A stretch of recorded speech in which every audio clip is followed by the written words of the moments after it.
You thought Black Panther was just a superhero movie? Nah, it was a full-blown blueprint for building legacy, power, and a nation that serves its people. Beneath the action scenes, vibranium tech, and cinematic brilliance was a coded message for anyone paying attention. This is what Black excellence looks like when it's protected, resourced, and unapologetic.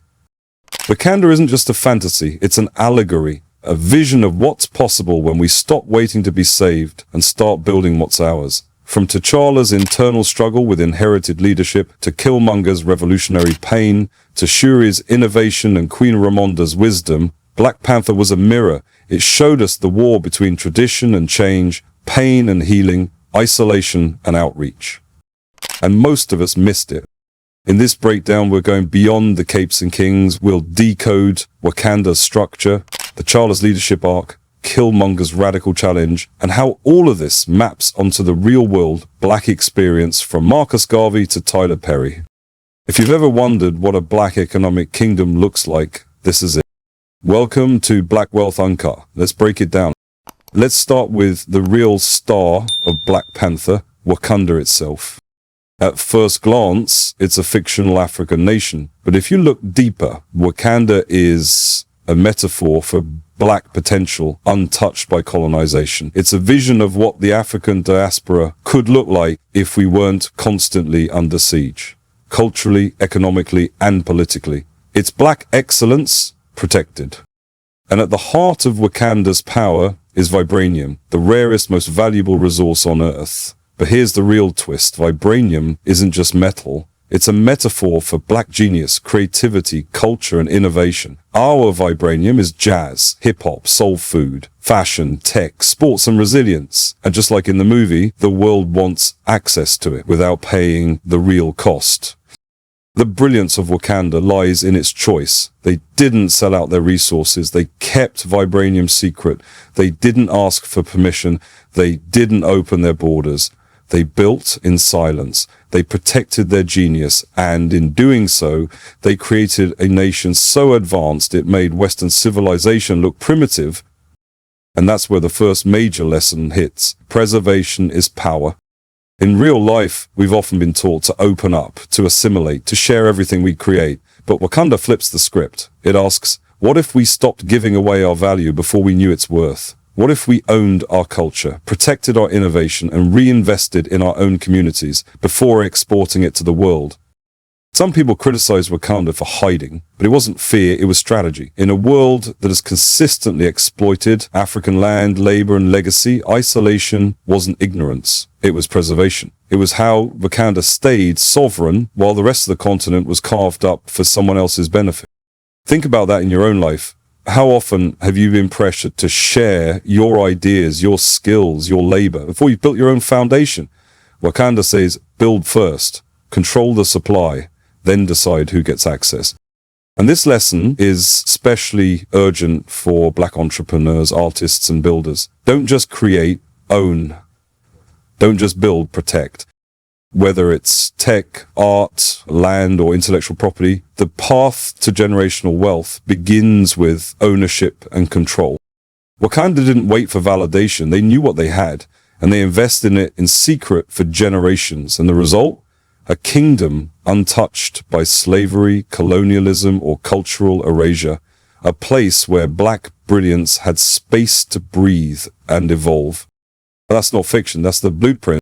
And if we apply even a fraction of that mindset to our real lives, whether it's building our businesses, raising our children, or curating our communities, then Wakanda becomes more than a fantasy.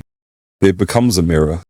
Because the real vibranium isn't in the movie, it's in you. The question is, are you protecting it or giving it away for free? Wakanda might have vibranium, but its stability depends on something more fragile, leadership. And that brings us to T'Challa. At the start of Black Panther, T'Challa steps into his father's shoes, not just as king, but as protector of a legacy that has stayed untouched for generations. But from day one, he's torn. Should he lead like his father, or should he lead like himself? T'Chaka, his father ruled with caution. He prioritized secrecy, preservation, and stability. And on the surface, that worked. Wakanda thrived. But underneath, There were cracks. Cracks created by denying the outside world, turning away exiled family, and refusing to engage with global black suffering. T'Challa inherits the throne, but also the consequences of silence. This is where the real tension begins. T'Challa isn't just fighting villains, he's fighting history. He's the bridge between tradition and transformation. And that's what real leadership looks like. Not just preserving what's been handed to you, but being bold enough to reshape it for the future. Many of you watching this are in the same position. You might have inherited your father's name, your mother's dreams, your community's expectations. But leadership means asking what needs to be kept and what needs to be changed. T'Challa doesn't take this lightly. Throughout the film, you see him struggle, not with being king, but with being the right kind of king. His decisions evolve from simply protecting Wakanda to engaging with the world, opening schools and creating opportunity outside their borders. That's power with vision. And here's the real takeaway. You can't build legacy by copying your predecessors. You build legacy by elevating what they left you. T'Challa could have ruled in his father's shadow, but instead he chose to walk in his own. And for black leaders, creatives, and builders today, that's the assignment. Don't just inherit greatness, transform it. If T'Challa is the heart of Wakanda, then Killmonger is the echo of everything Wakanda left behind. He doesn't come in wearing royal robes or speaking softly. He arrives with fire, pain, precision, a plan, and one unforgettable line. "I'm gonna burn it all." Killmonger isn't your typical villain. He's not driven by greed or chaos. He's driven by rage. And beneath that rage is something even deeper, abandonment. He's the black child of the diaspora, born in Oakland, orphaned by betrayal, and molded by systems designed to crush him. He's not angry just for himself. He's angry for every black body left behind while Wakanda remains silent. And he has a point. While Wakanda thrived in secret, the rest of the black world suffered, colonized, enslaved, exploited. Killmonger's radicalism isn't madness. It's what happens when pain goes unacknowledged for generations. He represents the son of Africa left out of the inheritance. That's the case for reparations. When he says take back what they stole, he's not just talking about weapons or land. He's talking about identity, dignity, opportunity. And to him, violence is the only language left. But here's where things get dangerous. Rage without direction becomes destruction. Killmonger has vision, but no blueprint. His mindset is, if I can't have the throne, I'll torch it. And in doing so, he risks becoming the very oppressor he's fighting against. Contrast that with T'Challa. T'Challa moves with legacy in mind. He wants to build, not just react. His power comes with restraint, empathy, and a long-term plan. He opens the borders, he builds outreach centers, he tries to unify the global black experience without causing more damage. This is the real tension of the film, not just hero versus villain, but revenge versus restoration. Killmonger wants justice, and he deserves it, but he's so consumed by pain that he can't see past the fire. T'Challa, on the other hand, carries the weight of tradition, but he learns from his enemy. He doesn't reject Killmonger's message, he evolves it. That's the lesson. Anger is valid. In fact, it's necessary, but without strategy, it becomes a weapon that turns inward. And many of you watching this know what that feels like. Wanting to break everything because no one gave you a seat at the table. But the truth is, burning down the kingdom leaves nothing to inherit. Killmonger is what happens when brilliance goes unsupported. Is what happens when our pain gets politicized but never prioritized. He's not a villain, he's a warning. T'Challa represents what we can become. Killmonger represents what we risk becoming if healing never happens. So ask yourself, are you building a legacy or burning one down, trying to be seen? Because fire gets attention, but vision builds empires. While the world was focused on T'Challa and Killmonger, Black Panther quietly introduced one of the most powerful elements of nation building, Shuri, the next generation. She's young, brilliant, rebellious, and unapologetically innovative. While tradition holds the crown in Wakanda, Shuri is building the future with tech, with science, with a mindset untethered to the past. She doesn't care how things have always been. She cares about what could be better. And this right here is the core message of her character. Legacy means nothing if you don't empower the next generation to evolve it. In Wakanda, Shuri is more than T'Challa's little sister. She's the architect behind the nation's most advanced technology, its healing beds, its defense systems, the Black Panther suit itself. She's arguably more important to Wakanda's survival than any warrior on the battlefield. Why? Because warriors defend, but innovators design the future. And that's the exact blueprint many of us forget when we talk about wealth or leadership in the real world. We focus so much on what to leave behind, money, land, or business, but we don't always prepare the next generation to handle it, grow it, or improve it. Shuri's freedom to question tradition, to push boundaries, to experiment, that's what keeps Wakanda ahead. And in your world, that might look like mentoring your children, encouraging them to code, giving them equity instead of just allowance, or letting them challenge your methods so they can invent new ones. Because, here's the truth, generational wealth isn't just passed down, it's pushed forward. Wealth dies in silence, legacy dies when it's over-controlled. But innovation lives when the next generation is trusted and trained to take things further. Shuri shows us that the future of any kingdom rests not just on what it owns, but on how well it develops its youngest minds. She is the perfect example of what happens when a young black girl isn't boxed in by tradition, but instead given tools, resources, and respect. And notice how Wakanda never undermines her, the elders don't dismiss her ideas, T'Challa listens, the council listens. She's seen not just as a kid, but as a contributor. Ask yourself, are you creating room for your own Shuris?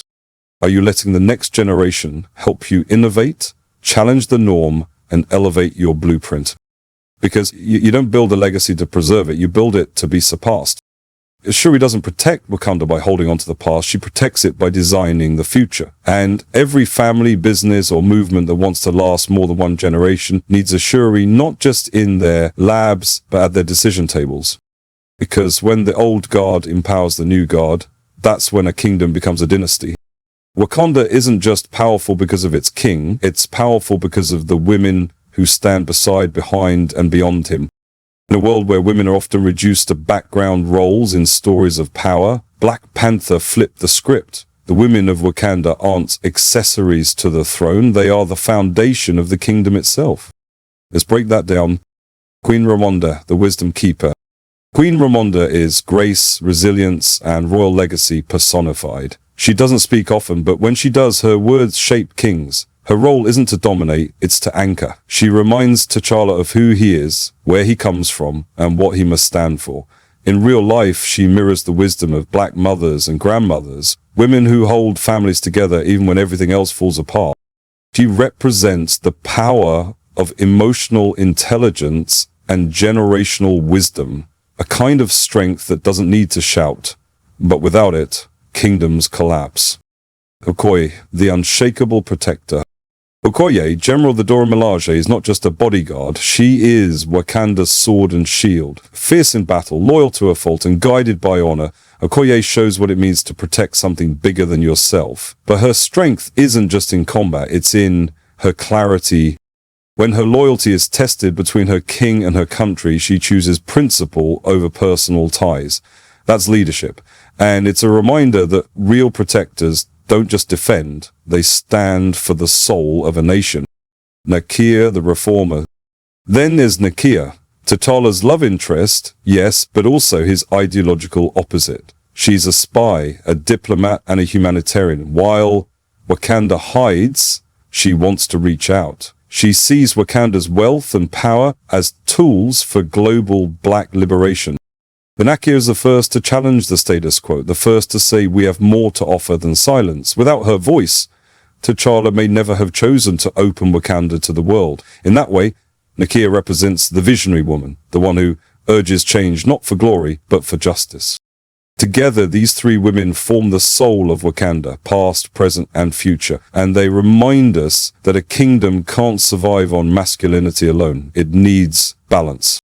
In far too many cultures, including our own, women are expected to support quietly, never lead. But Black Panther shows us what happens when women are given equal space to serve, speak, and shape the future. They're not just caretakers, they're not just warriors, they're not just lovers. They are strategists, diplomats, protectors, visionaries, and legacy builders. So here's the lesson. No kingdom survives without partnership, protection, and purpose. T'Challa may wear the crown, but he leans on the women around him for perspective, strength, and clarity. He doesn't compete with them, he listens. And that's why he grows. That's why Wakanda stands. In your own life, ask yourself, do you value the women around you as equal co-builders in your legacy? Are you raising your daughters to inherit, not just serve? Are you listening to the wisdom of the women in your life, or just expecting them to hold everything down in silence? Because building wealth, power, and legacy isn't a man's job. It's a collective mission, and when men and women lead together, the result isn't just protection, it's balance. It's Wakanda. T'Challa may have inherited the throne, but Black Panther makes it clear the crown is not the point, the people are. Throughout the film, T'Challa wrestles not just with leadership, but with the purpose of power itself. Is it meant to protect the few or uplift the many? For generations, Wakanda chose the first, protect its borders, hide its strength, and preserve its legacy in silence. But that choice came at a cost. While Wakanda thrived in secrecy, the rest of the black world suffered. Colonization, slavery, redlining, systemic oppression. All while one of the most powerful nations on earth sat invisible. It's a bold critique. Black Panther asks, what is the responsibility of privilege? And more importantly, what happens when the crown no longer represents the people it was meant to serve? This is the heart of T'Challa's transformation. After facing Killmonger, after seeing the rage of the Forgotten Son, after hearing Nakia's call for global impact, he realizes that preservation without purpose becomes selfishness. So he makes a move that changes everything. He opens Wakanda to the world. On the surface, it seems simple, sharing tech, building outreach centers, exposing Wakanda's resources to global influence, but symbolically, it's massive. T'Challa is trading tradition for evolution. He's turning power into responsibility.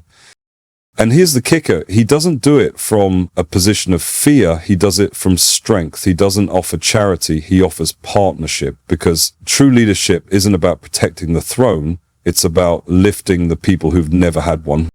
Let's contrast this with real-world history. Colonized Africa was looted, not shared with, not partnered with, exploited. Its land stolen, its people sold, its culture erased. And when the colonized left, they didn't return anything. That's the model the world is used to. Take, conquer, hoard. But Wakanda shows another way, a way where power is protected until it can be used with wisdom, a way where leaders don't just guard wealth, they multiply it through service. T'Challa's decision is a lesson for every builder, entrepreneur, and creator watching this. What good is your empire if it only serves you? It's not just about securing your own family, it's about building systems, knowledge, platforms that other people can grow from. Because real power is shared. Think about people like LeBron James funding schools, Tyler Perry building a studio and hiring black crews, Issa Rae giving writers a platform. These aren't isolated acts of generosity. They're strategic power moves. They shift the ecosystem. And that's what T'Challa did. He shifted the entire Wakandan ecosystem from one of protection to one of inclusion, without sacrificing sovereignty. The takeaway? If you've built something, protect it, but don't hoard it. If you've healed from something, share the blueprint. If you've grown, lift someone else in the process. Well, because the throne means nothing if the people remain voiceless. And a crown that serves only itself is just a decoration. But a crown that opens doors for others? That's not just leadership. That's legacy. A lot of people watched Black Panther and said, man, I wish Wakanda was real. But that's the trap. Wakanda was never meant to be a fantasy. It was a challenge. A vision, a provocation, a blueprint to ask every black person watching, what would it look like if we protected our resources? If we honored our ancestors? If we built systems that lasted? It's not just about kings, suits, and tech. It's about legacy. And here's the uncomfortable truth. Legacy isn't something you get. It's something you build day by day, choice by choice, move by move. Wakanda worked because generations before T'Challa made hard decisions. They sacrificed, they innovated, they kept the culture intact. And while their isolation came with a cost. The discipline to build and sustain something of value is what made their kingdom possible. That's the assignment. And too many of us, especially in the West, are stuck thinking legacy is about being famous, being rich, or dying with a street named after you. But Black Panther flips that. Legacy isn't what you leave behind for the world to admire. It's what you leave behind that the next generation can actually use. So let's break it down. Wakanda was built on vision, not just vibe. Behind the vibranium and the tech is something more important. Structure, systems, roles, protection, continuity. The elders advise, the youth innovate, the women lead, the warriors defend. Everyone plays a part in sustaining the bigger picture. That's what a real legacy looks like. Not a man at the top, but a community aligned on purpose. And we've seen this modeled in real life. Marcus Garvey had no weapons, no crown, but he gave us a vision of Pan-African unity, black pride and self-reliance. He said, "A people without the knowledge of their past, history, origin, and culture is like a tree without roots." Malcolm X didn't have vibranium, but he had the same conviction that we must own our communities, protect our culture, and educate our children in truth. Fast forward, and now we have builders like Tyler Perry, who didn't just buy land, he built a studio bigger than Disney's. That's not just a business win, that's cultural infrastructure. Or take Greenwood Bank, co-founded by Killer Mike, creating a financial institution for the black community that isn't just about deposits, but about control, circulation, and access. These aren't Wakandans, these are real people doing real work. And they're reminding us every day, legacy is not something you inherit, it's something you build intentionally. Ask yourself, what are you building? Legacy is not about perfection, it's about continuity. You may not have a kingdom, a studio, or a tech empire yet, but maybe your legacy starts with opening a business and hiring your nephew, buying a duplex and leaving one unit for your kids, teaching your daughter how to invest, creating content that rewrites the story for the next generation. Every kingdom starts small, but it starts. And the most dangerous lie we've been told is that Wakanda is impossible, that the black world is too divided, too broken, too scattered to build something unified. Black Panther dares to say, yes, we can. And it asks, why haven't we? Let's keep it 100. Most of us weren't raised in legacy. We were raised in survival. So it's not your fault if no one taught you this, but it is your responsibility to change it. If your kids, your nieces, your little cousins, if they inherit what you're building today, will they be equipped? Will they be proud? Will they be free? Or will they just inherit build, trauma, and confusion? The challenge Black Panther gives us isn't to fantasize about Wakanda. It's to build the closest thing to it in your family, your community, your lifetime. Because legacy isn't a fantasy, it's the assignment. And whether you start with $1 or a dream, the question remains, what are you building that your children can inherit? So now you see it, Black Panther wasn't just entertainment, it was a blueprint.